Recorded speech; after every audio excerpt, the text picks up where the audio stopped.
Hello everyone, welcome to my YouTube channel problem partner. आज के इस वीडियो का टॉपिक क्या होने वाला है वो तो आप थंबनेल देख के समझ गए होंगे। मैं इस वीडियो में रोड मैप डिस्कस करने वाली हूँ बीएससी मैथमेटिक्स फर्स्ट सेमेस्टर के लिए, जो कि फॉलो करने के बाद आपका फाइनल सेमेस्टर एग्ज़ाम का रिज़ल्ट दैट इज़ SGPA बहुत अच्छा आने वाला है। इस वीडियो में बने रहिए और जानिए क्या ऐसा स्टेप्स जो फॉलो करने के बाद आपका बीएससी मैथमेटिक्स फर्स्ट सेमेस्टर का final semester exam plus internal exams सबका रिज़ल्ट बहुत अच्छा कैसे आएगा।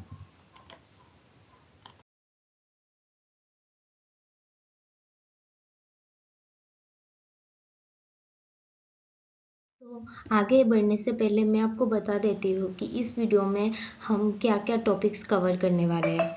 इसमें मैं आपको बताऊंगी कि बीएससी मैथमेटिक्स एग्जैक्टली होता क्या है और इसमें हम कैसे जाते हैं, क्या प्रोसेस है जाने का। प्लस उसके बाद हम जाएंगे कि ये फर्स्ट सेमेस्टर बीएससी मैथमेटिक्स लेने के बाद सबसे पहले तो आपका फर्स्ट सेमेस्टर रहता है, उसमें आपका रोड मैप क्या होना चाहिए। फिर जो फर्स्ट सेमेस्टर में आप पढ़ेंगे उसमें स्टडी मटेरियल का सोर्स क्या होगा, प्लस फर्स्ट सेमेस्टर का बुक क्या क्या ज़रूरी है जो हमें बुक चाहिए होगा वो भी मैं बताऊंगी। और आप सब लोगों का ये हो सकता है डाउट हो भी ना हो, बहुत लोगों को पता भी हो सकता है और बहुत लोगों को नहीं पता भी हो सकता है कि बीएससी मैथमेटिक्स का फ्यूचर स्कोप क्या है। मैं इस वीडियो में यही सब डिस्कस करने वाली हूँ। वीडियो में लास्ट तक बने रहिए।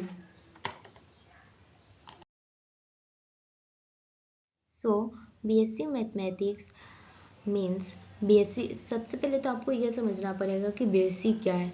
बहुत लोगों को पता होगा और बहुत लोगों को नहीं भी पता होगा, तो मैं फिर से बता देती हूँ कि BSc means bachelor of science और मैथमेटिक्स। जैसे कि BSc mathematics means bachelor of science in mathematics, जो 3 ईयर अंडर ग्रेजुएट डिग्री है। पर अगर हम FYEG की बात करें तो वो 4 साल है। अब FYEG क्या है वो जानने के लिए आपको मेरा वीडियो व्हाट इज़ FYEG देखना पड़ेगा, फिर जब जाके आपको पता चलेगा कि FYEG प्रोग्राम क्या है।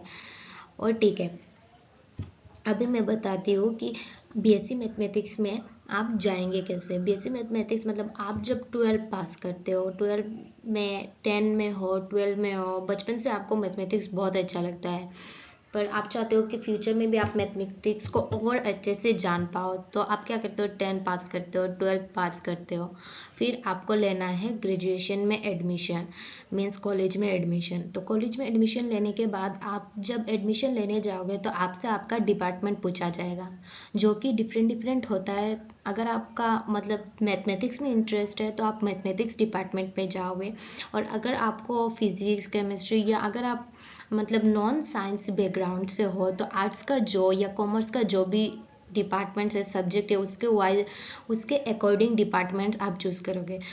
अगर हम बीएससी मैथमेटिक्स की बात करें तो अगर आपका मैथमेटिक्स सब्जेक्ट बहुत अच्छा लगता है तो आप मैथमेटिक्स चूज़ करोगे एज ए डिपार्टमेंट। ये डिपार्टमेंट, मैथमेटिक्स डिपार्टमेंट में आप जाने के बाद पहले तो आप जब 10th में 12 में जब पढ़ते हो तब आप मीन्स जस्ट सॉल्व करते हो इक्वेशन और आंसर निकालते हो, जो कि तब आपको बहुत हो सकता है टफ लगे, पर रियलिटी में वो उतना टफ नहीं, वो इजी है। अगर आप डिग्री में चले जाओगे तो आपको पता चलेगा कि 10th-12th का मैथमेटिक्स तो इजी था, असली मैथमेटिक्स तो इधर है। अगर आपको जानना है कि मैथमेटिक्स वर्क कैसे करता है, कॉन्सेप्ट और थियोरेटिकल मैथमेटिक्स जानना है, आपको बीएससी मैथमेटिक्स लेना है, ताकि आप मैथमेटिक्स के और अंदर जा सको और समझ सको कि ये मैथमेटिक्स वर्क कैसे करता है और क्या, कहाँ से आया, क्या है, किसने इन्वेंट किया, उसका हिस्ट्री, वर्क, कॉन्सेप्ट कहाँ से आया, किसने इसको डिस्कवर किया, ये सब आपको पता चलेगा।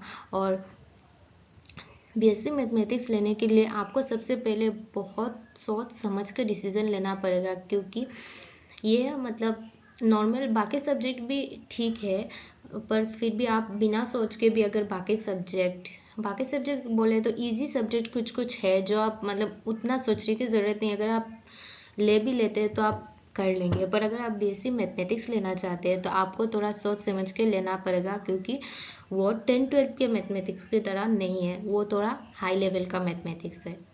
सो सपोज आपने अभी बीएससी मैथमेटिक्स ले लिया है, सो नेक्स्ट हमारा काम क्या है? नेक्स्ट हमारा काम ये है कि हम एडमिशन लेने के बाद फर्स्ट हम हमारा, अगर आपने FYUG किया है, करना है आपको, मतलब 4 ईयर का अंडर ग्रेजुएट कोर्स करना है, तो आपको 4 साल मिलेगा और ईच ईयर में आपका 2 सेमेस्टर होता है। तो सबसे पहले एडमिशन लेने के बाद आप जाएंगे फर्स्ट सेमेस्टर में, और उस फर्स्ट सेमेस्टर का रोड मैप क्या होना चाहिए यही मैं आगे बताने वाली हूँ।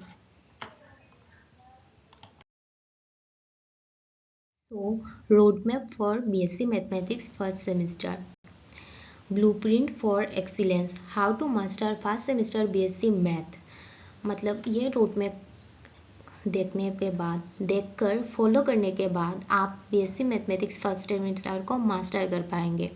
तो सबसे पहले आपको क्या करना है? स्टेप 1, आपको सबसे पहले FYUG रिक्वायरमेंट्स जैसे उसके साथ चलना है। जैसे सबसे पहले आपको सिलेबस देखना है, सिलेबस को अच्छे से समझना है कि सिलेबस में क्या क्या है क्या नहीं है।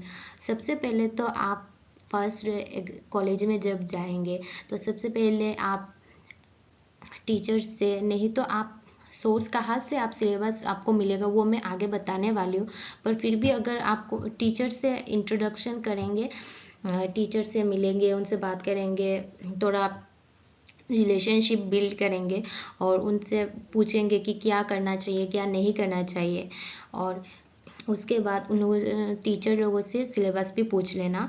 और अगर टीचर लोगों से अगर आप इंट्रोवर्ट हो और थोड़ा कॉन्फिडेंस लो है और आप मतलब टीचर से पूछ नहीं पा रहे हो तो कोई बात नहीं, I am your problem partner, मैं आपका सब प्रॉब्लम सॉल्व कर दूंगी।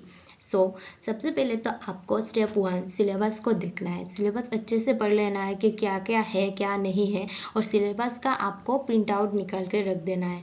नहीं तो आप कॉपी में लिख भी सकते हो, आपके ईच सब्जेक्ट वाइज कॉपी में जो जो सब्जेक्ट है हर सब्जेक्ट के कॉपी के फर्स्ट पेज में या लास्ट पेज में आप वो लिख के भी रख सकते हो। और अगर आपको लिखना अच्छा नहीं लगता तो आप वो प्रिंट आउट करवा लेना। सो सिलेबस आपके साथ हमेशा रहना चाहिए जो कि मास्ट है। नेक्स्ट आपको मैथमेटिशियन की तरह सोचना पड़ेगा। आपने जो पीछे बेसिक कैलकुलेशन सीखा है उसको पीछे छोड़ के आगे बढ़ना पड़ेगा और मैथमेटिक्स में डीप डाइव करना पड़ेगा। Next step 3, unlock the departments, leverage labs and faculty guidance. आप जाके टीचर का गाइडेंस आपको मिलेगा और टीचर से आपको खुद जाके बात करना पड़ेगा। ऐसा नहीं कि आप 10-12 में जब थे टीचर आते थे पढ़ाते थे फिर आप पढ़ते थे, ऐसा नहीं होता। अगर आप डिग्री में हो तो आपको खुद से जाकर टीचर के पास जाना पड़ेगा और जाके आपको आपका प्रॉब्लम बताना पड़ेगा। और कॉलेज में लाइब्रेरी भी होता है जहाँ से आप बुक ले सकते हो, जो भी बुक चाहिए आपको वो ले सकते हो। या अगर आपको बुक लाइब्रेरी से नहीं चाहिए, वो आपका खुद का बुक होना चाहिए, तो आप वो बुक ऑनलाइन खरीद भी सकते हो, या आपके आसपास कोई लाइब्रेरी हो उधर से आप मतलब बाज़ार में कोई दुकान होता है, बुक शॉप होता है, उधर से आप खरीद भी सकते हो। Fourth step is the daily practice ritual.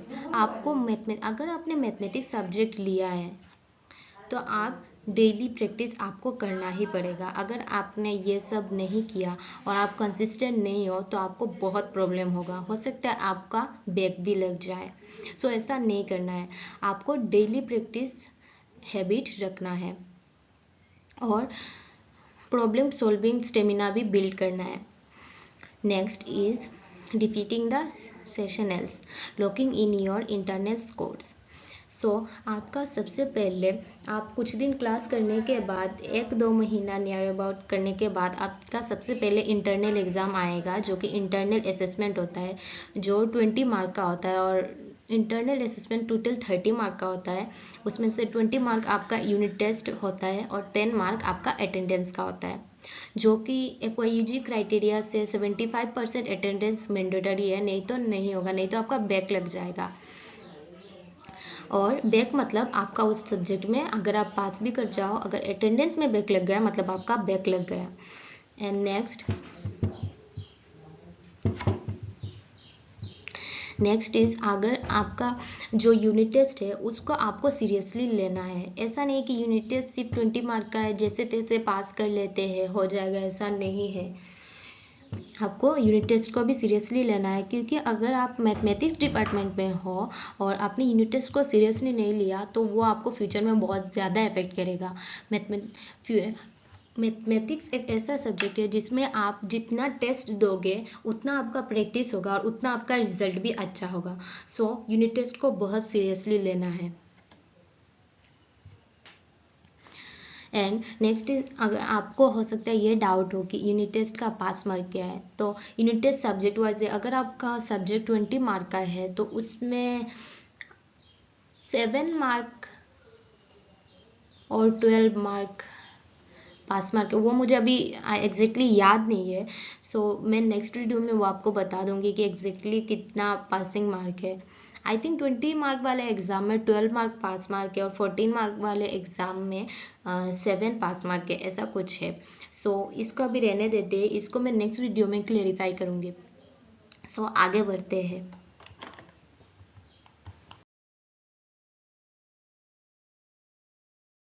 तो जैसे कि मैंने बोला कि रोड मैप का मीन्स स्टेप्स क्या होगा, स्टेप क्या फॉलो करने से आपका रिजल्ट बहुत अच्छा आने वाला है। So step 1 is syllabus. Syllabus को आपको देख लेना है, सिलेबस आपके पास होना चाहिए। Next is concept clarity. अगर आपका कॉन्सेप्ट क्लियर नहीं है तो आप प्रॉब्लम सॉल्व नहीं कर पाएंगे, या अगर आप कुछ सॉल्व भी कर ले रहे हैं तो वो आपको याद नहीं रहेगा, या अचानक आप किसी भी स्टेप में अटक गए तो उसका कॉन्सेप्ट आपको पता नहीं है, लॉजिक भी नहीं पता उस स्टेप के पीछे क्या लॉजिक है, तो आप उधर बहुत गंदा फंसने वाले हो। तो आपको सबसे अच्छा यही होगा कि आप कॉन्सेप्ट को बहुत अच्छे से क्लियर करो, क्रिस्टल क्लियर होना चाहिए concept. Next is most important is practice. Daily practice आपको करना ही है, जितना भी आपको बुरा लगे। देखो आप एक स्टूडेंट हो और स्टूडेंट का सबसे इम्पोर्टेंट जो आपको जो सबसे अच्छा हैबिट, जो मोस्ट इंपॉर्टेंट हैबिट जो आपको बहुत आगे तक ले जाएगा, अगर आप स्टूडेंट हो या कोई भी इंसान कोई भी काम कर रहे हो, तो अगर आप कंसिस्टेंट और डिसिप्लिन हो, डिसिप्लिन को छोड़ दो, स्टूडेंट उतना भी डिसिप्लिन नहीं बन पाता, फिर भी ट्राई करना डिसिप्लिन बनने का, पर कंसिस्टेंट यार, कंसिस्टेंट बनना, रोज़ का काम रोज़ का करना। अगर आप रोज़ क्या क्लास में पढ़ा रहे हो वो आकर आप थक जाते हो, नहीं देख पाते हो, नहीं पढ़ पाते हो, एक काम करना कि खोल के बस ये देख लेना कि आज क्या क्या हुआ है, याद करने की ज़रूरत नहीं, बस वो खोल के देख लेना क्या हो रहा है। और टाइम निकालना कि प्रैक्टिस कर पाओ। जो क्वेश्चन आपको दिया गया है, जो होमवर्क दिया गया है वो आप ट्राई कर सकते हो, उसको ट्राई करना। पहले जो आपको दिया गया है क्लास में, आपने जो क्वेश्चन सॉल्व किया वो पहले घर में बिना देख के करो। वो करने के बाद आपको एक कॉन्फिडेंस बिल्डअप होगा। देखो फर्स्ट सेमेस्टर में जाने के बाद हर बच्चा डरा हुआ होता है, क्योंकि ये मैथमेटिक्स है, तो हर बच्चों का कॉन्फिडेंस बहुत लो होता है। तो कैसे कॉन्फिडेंस को बिल्ड करना है, आपको सबसे पहले प्रैक्टिस करना है। प्रैक्टिस करके, अगर आप प्रैक्टिस करके बिना देख के एक आंसर कर ले रहे हो तो आपका कॉन्फिडेंस ऑटोमेटिकली बिल्ड हो जाएगा। तो आपको डेली प्रैक्टिस का हैबिट रखना ही है। Next is previous year question. देखो टीचर जो पढ़ा रहे हैं, टीचर जो बोल रहे हो, वो टीचर जब पढ़ाते हैं, जब बोलते हैं कि कौन सा टॉपिक इम्पोर्टेंट है या ये आने का चांस है, वो उसको तो आपको उसी समय कॉपी में लिख के रख देना है कि क्या क्या मीन्स इम्पोर्टेंट है, क्या आने वाला है या क्या आने का चांसेस है, क्योंकि टीचर लोगों को पता होता है कि क्या टॉपिक इम्पोर्टेंट है क्या नहीं है। And next is previous year question. जब टीचर बोलते हैं कि प्रैक्टिस करना है, मतलब करना है। प्रीवियस ईयर क्वेश्चन पेपर आपको क्लियरिटी देता है कि कैसे एक चैप्टर में हम आगे बढ़े। प्रीवियस ईयर बहुत सारे नोट्स में भी जब टीचर जब नोट्स देते हैं तब बहुत सारे प्रीवियस ईयर क्वेश्चन नोट्स में सॉल्व होते हैं ऑलरेडी, और बहुत सारे नहीं भी होते। जो नहीं होते वो आप खुद से ट्राई करोगे, और जो ट्राई करने के बाद जब ना हो तो आप वो पेंडिंग मत घर पे ऐसे ही फेंक के मत चले जाना, उसको कॉलेज में लेके जाना नेक्स्ट डे, और टीचर से उसका सोल्यूशन मांगना या बोलना कि मुझे ये करने में इधर प्रॉब्लम हो रहा है, ये कैसे होगा, इसका लॉजिक क्या है, मुझे क्वेश्चन समझ नहीं आया, या एक्सेट्रा जो भी प्रॉब्लम है आपका वो आप टीचर को बताओगे। और जिसका भी कॉन्फिडेंस लो है प्लीज़ इस चीज़ को अवॉइड मारें और जाके कॉन्फिडेंस को साइड में रख के, डर को साइड में रख के आप जाके टीचर को पूछ लीजिए आपका जो प्रॉब्लम है। क्योंकि अगर आप डर के टीचर को प्रॉब्लम नहीं पूछेंगे और आपके पास ऐसे ही जमा करके करके रखेंगे तो प्रॉब्लम्स इतना बिल्ड हो जाएगा कि लास्ट में आप कुछ नहीं कर पाएंगे, जो आपका मतलब बर्नआउट हो जाएगा, आप पढ़ने का भी मन नहीं करेगा, हमेशा बुक फेंकने का मन करेगा। सो डाउट पूछना है टीचर से, जितना भी आप टीचर से डर रहे हो या आपका कॉन्फिडेंस लो है, आपको फिर भी जाना है हिम्मत करके और प्रीवियस ईयर सॉल्व करना है। अगर प्रीवियस ईयर सॉल्व करते समय आपको कुछ कॉन्सेप्ट डाउट हो या ये स्टेप क्या होगा, या कभी आप वो क्वेश्चन, आप पहले क्वेश्चन खुद से ट्राई करो। अगर नहीं हो रहा है तो आप बहुत सारे ऐप्स है, मीन्स AI टूल है, जिससे आप मैथमेटिक्स का सोल्यूशन आपको मिल जाएगा मैथमेटिक्स क्वेश्चन का। पर आपको वो पहले सोल्यूशन नहीं देखना है, पहले आपको वो खुद से ट्राई करना है, टीचर से पूछना है। अगर वो टीचर भी नहीं बता पा रहे, या कभी होता है कि आपको अभी ये स्टेप का डाउट सॉल्व करना है, तो तब आप क्या कर सकते हो, जेमिनाई यूज़ कर सकते हो, चैट GPT यूज़ कर सकते हो, या गूगल भी यूज़ कर सकते हो। तो वो आपको थोड़ा बहुत AI टूल के बारे में पता होना चाहिए।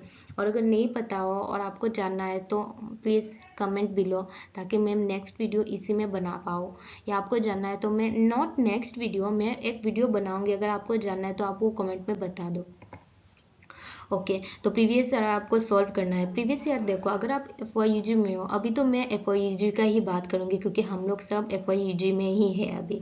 तो इससे पहले का जो ग्रेजुएशन मतलब प्रोग्राम था, जैसे कि CBCS का जो क्वेश्चन पेपर है वो प्लस FYUG का, दोनों का आपको सॉल्व करना है, ताकि आप मतलब बहुत अच्छा स्कोर कर पाओ। क्योंकि सिर्फ FYU का करोगे तो आपका मतलब चांसेस है कि आपको हर क्वेश्चन का सोल्यूशन, हर क्वेश्चन सिमिलर मिल जाए, ऐसा मतलब पूरा श्योरिटी नहीं है। तो आपको वो दोनों CBCS प्लस FYUG दोनों का देखना है। तो now is subject time distribution. कौन से सब्जेक्ट को क्या, कौन सा कितना कितना टाइम देना चाहिए और कब कब पढ़ना चाहिए। मैं आपको बता दूं, इधर आप देख के कंफ्यूज हो जाएंगे कि ये DSC 101, DSC 102, SSC 101 ये सब क्या है, कोई सब्जेक्ट का नाम क्यों नहीं, ये सब क्या है। तो ये सब सब्जेक्ट का मतलब ये तीनों ही मैथमेटिक्स सब्जेक्ट होंगे आपका। जो अगर आप BSc मैथमेटिक्स ले रहे हो तो ये तीनों सब्जेक्ट आपका मैथमेटिक्स ही होगा। और ये सब्जेक्ट कोड है, सब्जेक्ट कोड हर सब्जेक्ट का अलग अलग होता है। तो इसमें से DSC जो है वो आपका मेजर सब्जेक्ट है, तो DSC 101 और DSC 102, और SSC वो आपका माइनर में आता है। वो मतलब आपका स्किल इन्हेंस करता है। जो कोड है वो आपको याद रख लेना है। सबका 101 ही लास्ट में आएगा और सिर्फ DSC 102 होगा। जो मतलब फर्स्ट सेमेस्टर में 2 ही DSC पेपर है, 101 एंड 102। उसमें से अभी जो फर्स्ट सेमेस्टर में है 102 थोड़ा आपको ज़्यादा प्रैक्टिस करना पड़ेगा।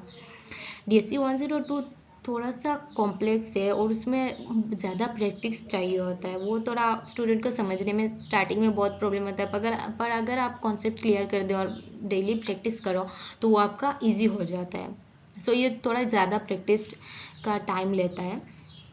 Next is DSC 101। वो DSC 102 से थोड़ा मतलब लेस टफ है, मतलब उतना भी टफ नहीं है, ठीक है, इजी है। DSC 102 से इजी है एंड SEC तो सबसे इजी है।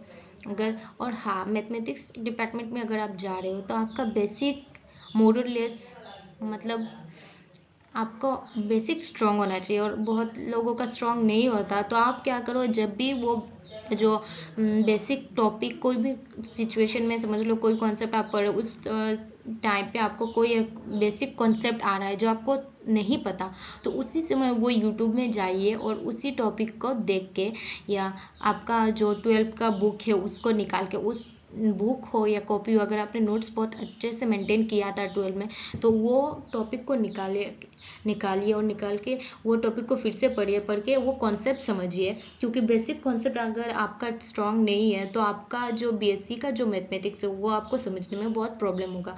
और अगर आपका बेसिक कॉन्सेप्ट है तो आप सब चीज़ें ईजिली स्मूथली कर पाओगे। बेसिक स्ट्रांग होना बहुत इंपॉर्टेंट है। जो DSC 101 है उसको देना है आपको 1.5 आवर, मतलब 1 आवर 30 मिनट देना है।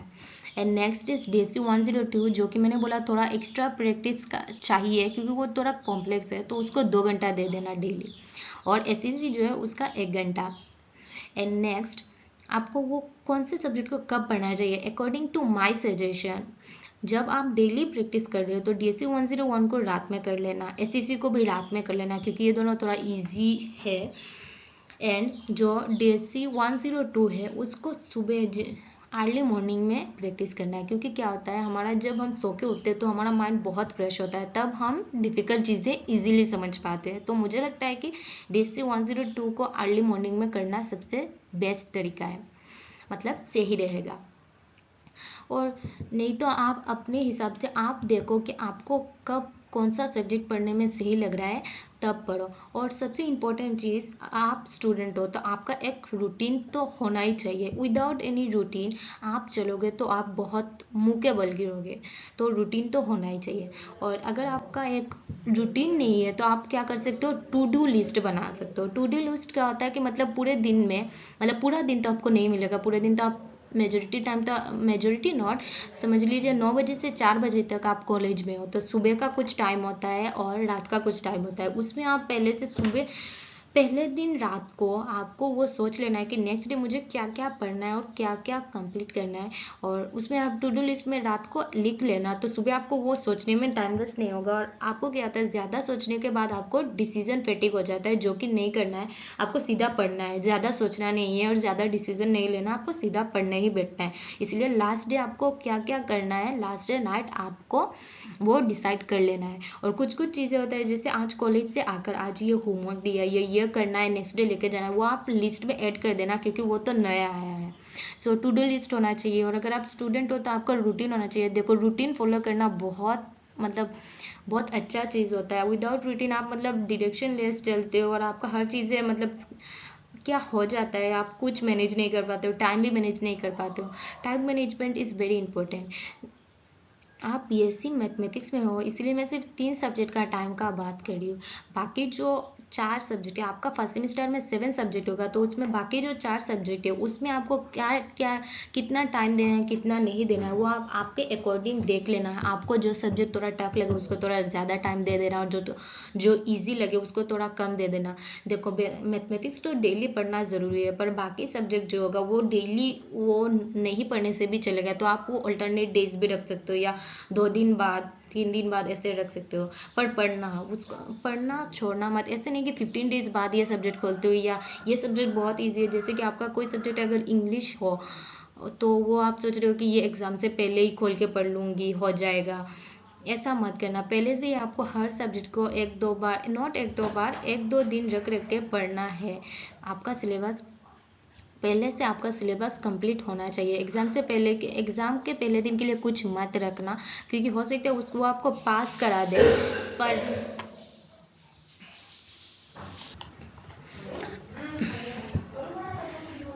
सॉरी एवरीवन, बैकग्राउंड में जो नॉइज़ आ रहा है प्लीज़ उसको इग्नोर कीजिए।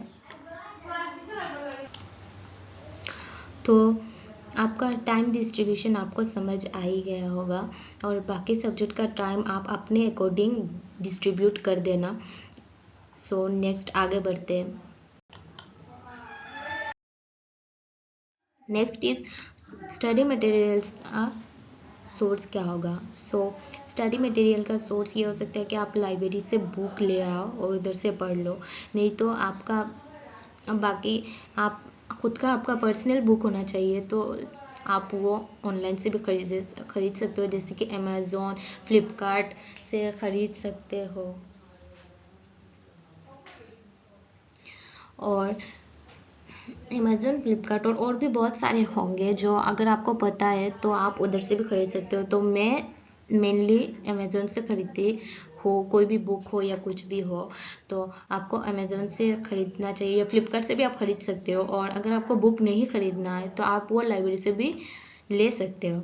And next is e learning info. ये आप सोचो कि ये क्या वेबसाइट है, तो ये लर्निंग, ये हमारा मतलब आसाम यूनिवर्सिटी के स्टूडेंट के लिए ये एक वेबसाइट खोला गया है जिसमें आपको सिलेबस मिलेगा, प्रीवियस ईयर क्वेश्चन मिलेगा। तो ये सिलेबस, प्रीवियस ईयर क्वेश्चन, ये सब अगर आपको चाहिए तो आप इधर से ले सकते हो, जो कि CBCS प्लस FYG दोनों का मिल जाएगा आपको। तो ये मैंने इधर फोटो अटैच कर दिया। आपको ई लर्निंग इन्फो सर्च करना है गूगल में। उसके बाद ये जो सब वेबसाइट आप देख रहे हो उसको क्लिक करने के बाद उसके अंदर जाकर आपको सब चीज़ मिल जाएगा, सब सब्जेक्ट का, जितने भी डिपार्टमेंट्स हो, जितने भी सब्जेक्ट हो, जो चाहिए आपको सब मिल जाएगा।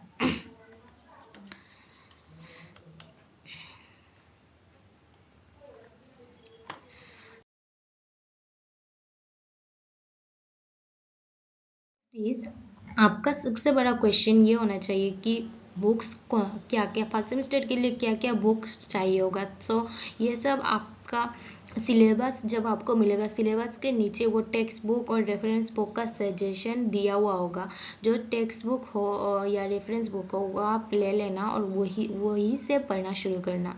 सो टेक्स्ट बुक जैसे आपका हर सेमेस्टर में 5 यूनिट होता है, तो 5 यूनिट में से यूनिट 1-2 के लिए आप BSc, okay, this is DSc 101 का सिलेबस का बुक है। सो DSc 102, SCC 10 या 1 ये या कोई और भी सब्जेक्ट का अगर आपको बुक का सजेशन चाहिए तो आप वो सिलेबस जब आपको मिलेगा उसके नीचे आप देखेंगे वो सब मेंशन किया हुआ होता है। सो ये DSc 101 का बुक है जो आप मतलब यूज़ कर सकते हो। सो BC दास, BN मुखर्जी हायर ट्रिगोनोमेट्री के लिए जो मतलब यूनिट 1-2 आपका कवर कर लेगा। ऐसे जो जो कवर करेगा इधर लिखा हुआ है, आपको देख लेना और रेफरेंस बुक भी देख लीजिए जो जो है।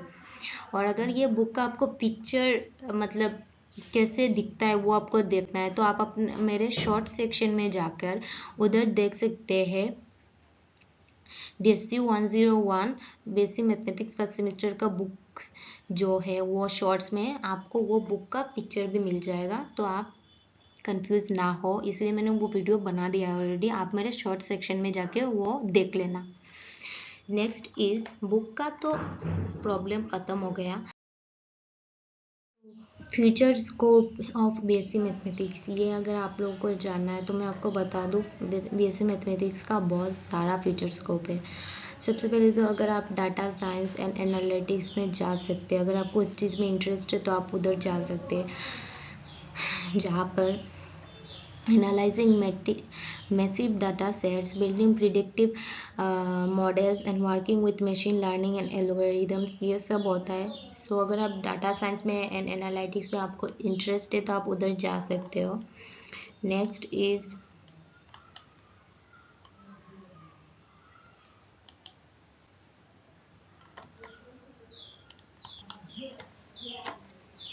ओके ओके बहुत लोगों को ये है कि मतलब ये प्रॉब्लम है कि BSc मैथमेटिक्स जस्ट एक ग्रेजुएशन है, हमें एकेडमिक मतलब आप लोगों को बहुत लोगों को ऐसा है कि आपको एकेडमिक कोर्स नहीं करना है, आपको प्रोफेशनल कोर्स करना है। जैसे कि आप ऐसा कोई कोर्स करें जो पढ़ने के बाद आपका जॉब का गारंटी हो, जो कि ग्रेजुएशन में मतलब एकेडमिक कोर्स में नहीं होता है। तो आप ऐसा मत सोचो कि ग्रेजुएशन एक वेस्टेज है, बिल्कुल ऐसा नहीं है। ग्रेजुएशन करने के बाद आपका बहुत सारा रास्ता खुल जाता है। ग्रेजुएशन करने के बाद आपका जॉब अपॉर्चुनिटीज़ भी बहुत सारा नया नया जॉब अपॉर्चुनिटीज़ आ जाता है, मिल जाता है आपको। एंड नेक्स्ट इज़ अगर आपने FYG 4 ईयर कर लिया तो आपको डायरेक्ट PhD में भी एडमिशन मिल जाएगा, जिससे आप रिसर्च में भी जा सकते हो। नहीं तो आप CSIR नेट को भी क्लियर कर सकते हैं। और अगर फिर FYG करने के बाद आप मास्टरशिप 1 ईयर क्या करेंगे और उसके बाद आप प्रोफेसर असिस्टेंट प्रोफेसर का जॉब भी कर सकते हैं, अगर आपने CSIR नेट क्लियर कर दिया और आपका मास्टर्स भी है साथ में तो।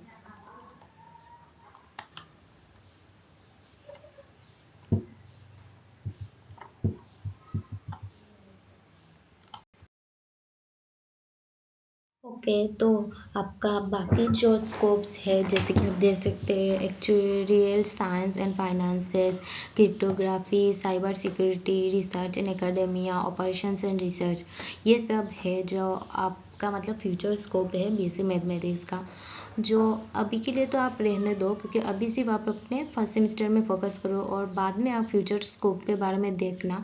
आपके एकेडमिक रिजल्ट के हिसाब से आप चूज़ करना कि आपको कौन से फील्ड में जाना है या आपको कौन से फील्ड में इंटरेस्ट है, तब आप सोचना। अभी के लिए आप ये सब रहने दो। और अगर आपको इन सब के बारे में और भी जानना है तो आप ये पढ़ लो, और उससे भी ज़्यादा जानना है तो आप रिसर्च कर सकते हो गूगल, चैट जीपीटी या जहाँ पे भी जेमिनाई, जहाँ पे भी आप चाहते हो आप वो रिसर्च कर सकते हो। पर अभी के लिए मेरा सजेशन यही रहेगा कि आप इसको अभी के लिए रहने दो। मैंने बस आपको बताया कि कहाँ कहाँ आप जा सकते हो, फ्यूचर स्कोप क्या है। अभी के लिए तो आप सिर्फ फर्स्ट सेमेस्टर के एग्ज़ाम्स में फ़ोकस करो और कॉन्सेप्ट क्लियर करने में फ़ोकस करो, प्रैक्टिस करने में फ़ोकस करो। So this is the end of my video, and thanks for watching this video. Please like, comment and share this video, and subscribe to my YouTube channel Problem Partner. Bye everyone.